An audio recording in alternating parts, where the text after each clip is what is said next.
Question is the motion be agreed to. Those of that opinion, the Honourable Member for Nelson.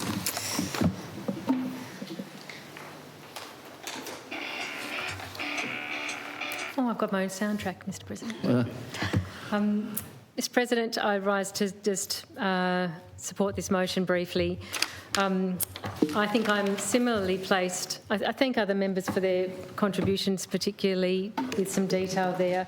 I won't add too much detail other than to support those things already stated. And I think I'm similarly placed to the member for Rumney in that this isn't my preferred option going forward either. I would have wanted to see the previously planned committee go forward. So I recognise that this is an acceptable Plan B. It's not jarringly unaligned with the committee that it's being inserted into and forming a new remit for. However, it's incredibly disappointing that the previous committee that was specifically focused on this area did not get formed in this place. And that's the reality of it, Mr. President, in this place. And it makes me feel quite disturbed, actually, that that's the case.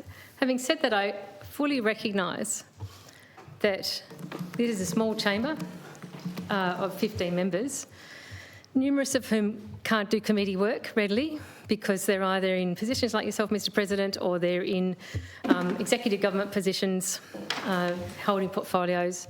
That takes capacity away from this place to undertake its committee work, which is limiting.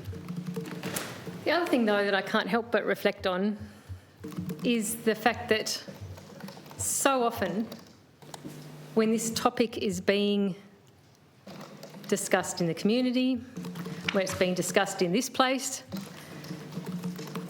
when it's being discussed by service providers, it's women talking to women almost every time, Mr. President, almost every time. And much as I admire the work that's done with the current Minister for the Prevention of Family Violence that we have in this chamber, and again taking that mantle on after previously holding it at other times, and I think she does an excellent job in the role previously, and I have every confidence will continue to do that now. So it's no comment on her in the role, but the Minister for the Prevention of Family Violence, in my understanding, has always been a woman in this parliament. Yep. Why is that? Why is it? Because maybe we need to rename it the Minister for the Prevention of Men's Violence, with the expectation that it would always be a man, actually, who undertakes that portfolio. Because this is really problematic, Mr. President, as others have mentioned. We have women dying, we have Tasmanian women dying this year. As a result, it would appear, of men's violence. We have women being assaulted every day in this state, women we know, women we're related to, as a result of men's violence towards women. So when it's just women talking to women about how to solve this, or how we better understand this, or how we better address this, that's clearly not getting us anywhere fast, Mr. President, much as we are all making best efforts in those areas. It's no comment on the women who are trying their utmost as service providers, as members of the community, as family members, as members of this place, trying their utmost for genuine progress here. We're not making genuine progress, Mr. President, and I can't help but feel that what we're doing here is an indicator of the fact that, again, we've failed to make genuine progress because we failed to put together a standalone committee on this issue that gave it the prominence and the specific focus that it deserves and requires. And I can't help but wonder whether that's because it was still women talking to women, putting that committee together. Where were the male members of this parliament stepping up for that?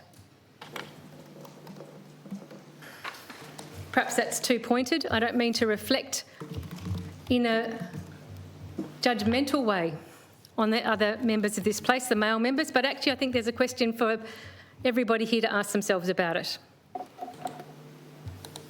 So I'm pleased that at least the matter has been resolved when we pass this motion and we have this committee and its remit at least specifically include gender-based violence in its title. That's one tiny step forward. But, Mr President, it's far from enough. It's far from enough. And every member here should be asking themselves what more should be being done to actually make genuine progress here, to give it the advocacy it needs, to give it the focus it needs, to give it the parliamentary attention it needs.